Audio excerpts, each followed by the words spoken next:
Students, I am doctor Raju Sharma.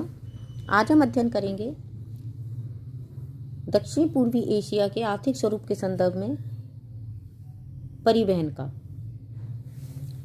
दक्षिण पूर्वी Asia एक राजनीतिक इकाई नहीं है, अपितु इसमें विभिन्न देश सम्मिलित हैं। इसलिए प्रत्येक देश की अपनी परिवहन व्यवस्था है। इस दृष्टि से हम सबसे पहले लेते हैं म्यांमार को। सड़क परिवहन का विकास म्यांमार के धरातलीय स्वरूप से अत्यधिक प्रभावित है। यहाँ की प्रमुख सड़क बर्मा रोड है, जो रंगून से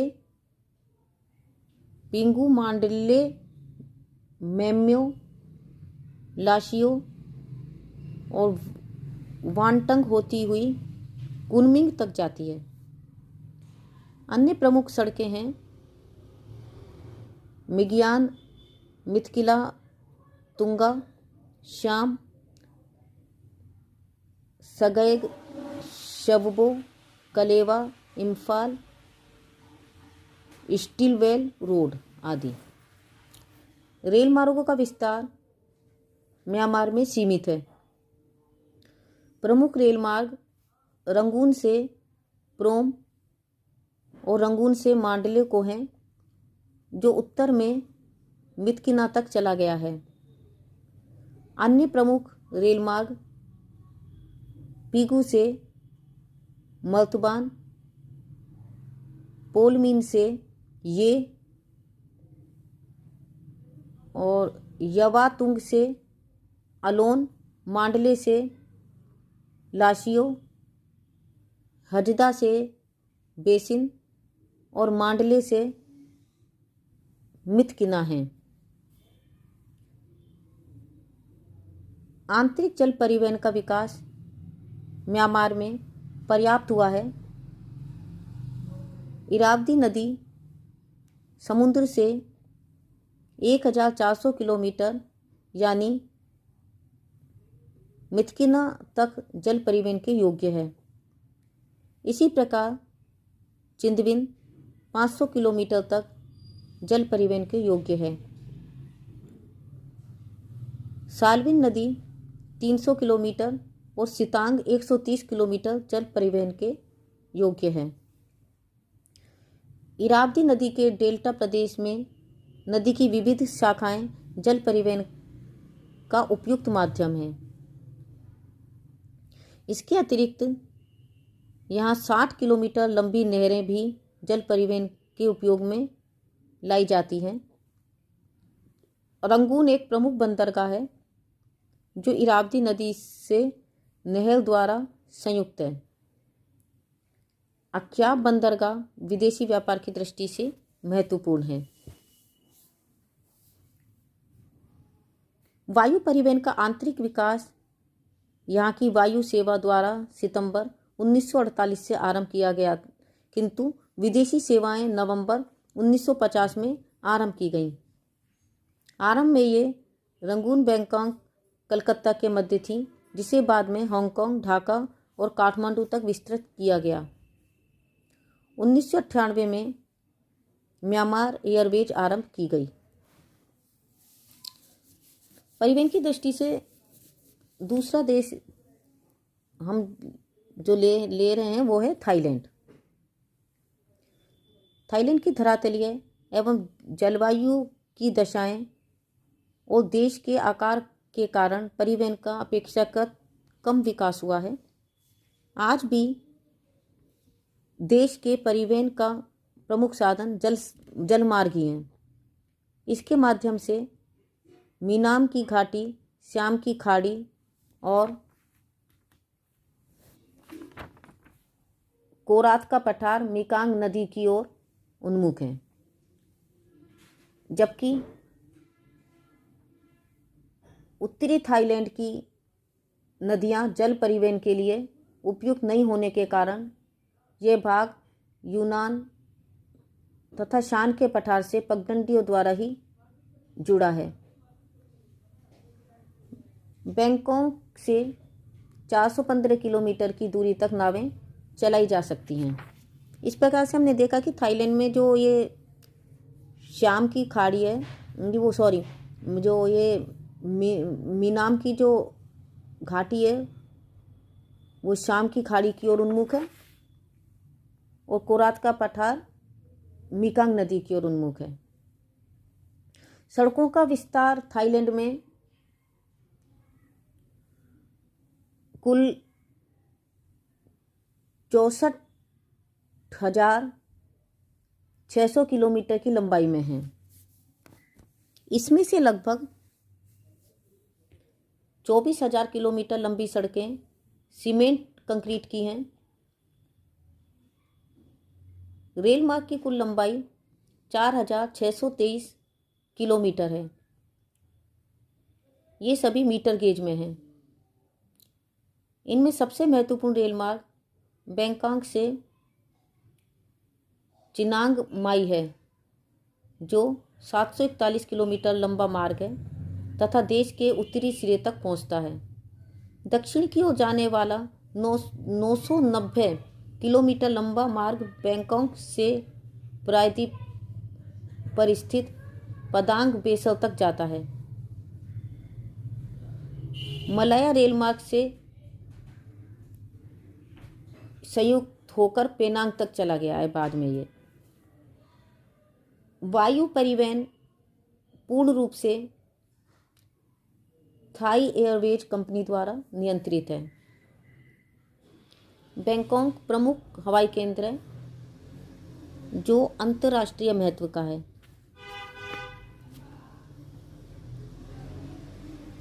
मलेशिया के परिवहन विकास को यदि खनिज खनन एवं बागानी कृषि की देन कहा जाए तो कोई अतिशयोक्ति नहीं होगी।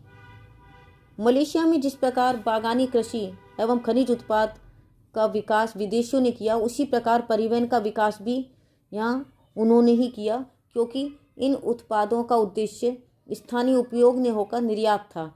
इसके लिए यह आवश्यक था कि आंतरिक क्षेत्र तटीय बंदरगाहों से संयुक्त हों। सर्वप्रथम यहाँ रेल लाइनें टिन उत्पादन और कृषि बागानों को संयुक्त करते हुए बनाई गईं। इसके पश्चात सड़कों का निर्माण मुख्य रूप से रेल को संयुक्त करने के लिए किया गया। सर्वप्रथम मलाया प्रायद्वीप के पश्चिमी भाग में परिवहन का विकास हुआ, जो क्रमशः अन्य क्षेत्रों में विस्तृत होता चला गया।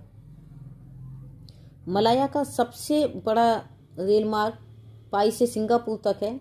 एक अन्य मार्ग जोहोर बाहरू से कुआलालंपुर ओहियो होते हुए थाईलैंड की सीमा तक जाता है। इसकी एक शाखा गेमास से पेहांग और केलांटन घाटियों से होती हुई कोटा मारू में थाई रेल मार्ग से संबंध स्थापित करती है।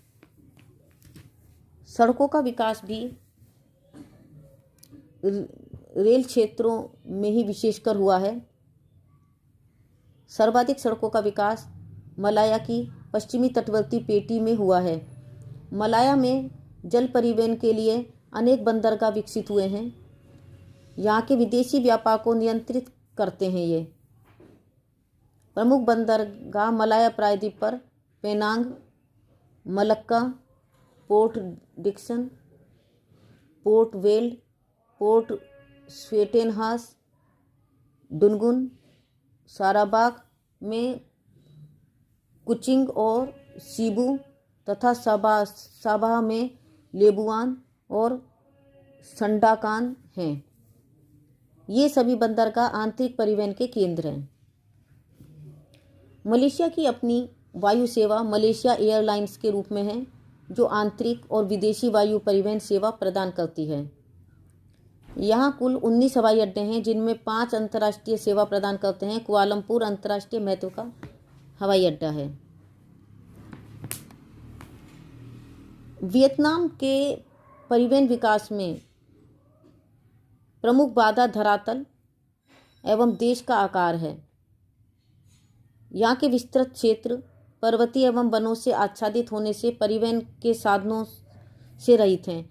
देश का लंबाकार आकार, जो मध्य में संकीर्ण हो गया है, ने यहाँ के परिवहन प्रारूप को प्रभावित किया है। युद्ध ने भी यहाँ की सड़कों, रेल लाइनों, पुलों आदि को प्रभावित किया है। डाल्टा एवं टोनकिन के डेल्टाई भाग में सड़कों का सर्वाधिक सघन जाल है।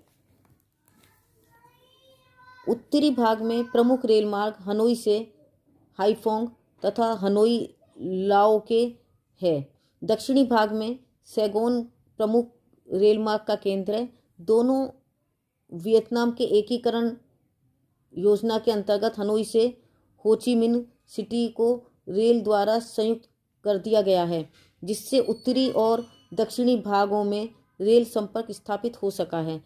यह कार्य जनवरी 1977 में पूर्ण किया गया।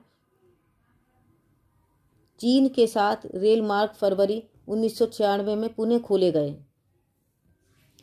वियतनाम में आंतरिक वायु सेवा हनोई, हो ची मिन्ह सिटी, काओबेंग, नो सोन, दी बिंग, दा नांग, क्वेन लांग के मध्य है, जिसे वियतनाम एयरलाइंस संचालित करती है। अंतर्राष्ट्रीय वायु सेवा यहाँ से peeking, Moscow, Rangoon, Berlin, Dhaka तक कार्यरत है।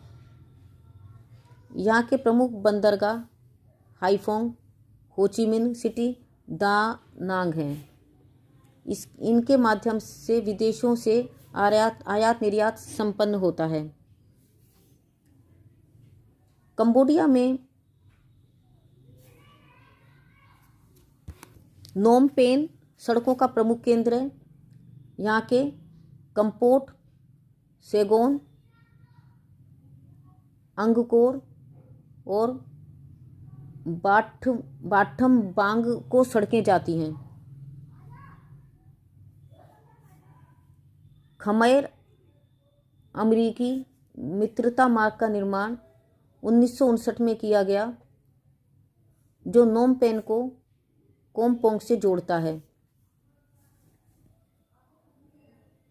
इसके प्रमुख रेल मार्ग नोम पेन से पोईपट है, जो 385 किलोमीटर लंबा मीटर गेज वाला है। पोचेन टांग प्रमुख अंतर्राष्ट्रीय हवाई अड्डा है, जो नोम पेन से 10 किलोमीटर की दूरी पर है। एक अन्य बंदरगाह कोमपोंग सोम है। लाओस में पिछड़ी अर्थव्यवस्था और प्राकृतिक परिस्थितियों के कारण यहाँ परिवहन साधनों का विकास भी सीमित हुआ है। प्रमुख परिवहन का साधन नदियाँ हैं, जिनमें मिकांग नदी प्रमुख है। लाओस में कोई रेल मार्ग नहीं है, केवल थाई रेल नोंग खाई तक जाती है। यहाँ की घरेलू एयरलाइन लाओ एविएशन है, जो बैंकॉक, चियांगपाई, हनोई, होचिन, कुनचिंग और नामपेन के मध्य उड़ानें भरती है। वियेंटियन में अंतर्राष्ट्रीय हवाई अड्डा है। इंडोनेशिया में विकसित सड़क मार्गों की कुल लंबाई 3,46,863 किलोमीटर है। सरकारी सूत्रों के अनुसार यहाँ की 41% सड़कें दयनीय अवस्था में हैं, जिनका सुधार किया जा रहा है। सड़क परिवहन का सर्वाधिक विकास जावा द्वीप में हुआ है। रेल मार्गों की कुल लंबाई यहाँ 6,458 किलोमीटर है। इनकी स्थिति भी दयनीय है। अधिकांश जो रेल पुल हैं वो पुराने हो गए हैं, जिनका नवीनीकरण करने की योजनाएं बनाई जा रही हैं। इंडोनेशिया का जहाजी बेड़ा काफ़ी विकसित है। यहाँ कुल 9 जहाजी कंपनियां हैं। जकार्ता, सुराबाया, पालमबाग और मकासर प्रमुख बंदरगाह हैं। सामुद्रिक परिवहन ही यहाँ के विदेशी व्यापार का प्रमुख संबल है। हवाई परिवहन का भी यहाँ पर्याप्त विकास हुआ है। यहाँ की हवाई सेवा गरुड़ के नाम से परिचालित है। अंतर्राष्ट्रीय हवाई केंद्रों में जकार्ता है। अन्य प्रमुख केंद्र पडांग, मकासर, पालमबाग आदि हैं। फिलीपाइन के परिवहन विकास में प्रमुख बाधा देश का अनेक द्वीपों में विखंडित होना है एवं पर्वतीय धरातल है। सड़क परिवहन के विकास के लिए यहाँ अत्यधिक प्रयत्न किए गए हैं, फिर भी यहाँ की सड़कों का बहुत अधिक विकास नहीं हो सका है। रेल परिवहन का विकास अत्यधिक अल्प है। लुजोन, सीबू और पनाय द्वीपों पर रेल मार्ग का विकास हुआ है। द्वीपीय स्थिति और द्वीपों के छितरे हुए होने के कारण सागरीय परिवहन यहाँ महत्वपूर्ण है। सिंगापुर में सभी प्रकार के परिवहन साधनों का विकास हुआ है। यहाँ लगभग 4 लाख प्राइवेट कार हैं। सिंगापुर में विश्व का सघनतम सड़क नेटवर्क है। यहाँ मेट्रो रेल सुविधा भी है। वायु परिवहन के अंतर्गत सिंगापुर एयरलाइन 50 से भी अधिक देशों के लिए उड़ानें भरती है। हवाई परिवहन की दृष्टि से सिंगापुर का दक्षिणी पूर्वी एशिया में विशेष महत्व है। जल यातायात के अंतर्गत सिंगापुर विश्व के बड़े बंदरगाहों की श्रेणी में है। यहाँ सबसे अधिक जलयान विश्राम हेतु रुकते हैं। ये विश्व का व्यस्ततम बंदरगाहों में से एक है। तो बच्चों, आज के लिए बस इतना ही। Thank you.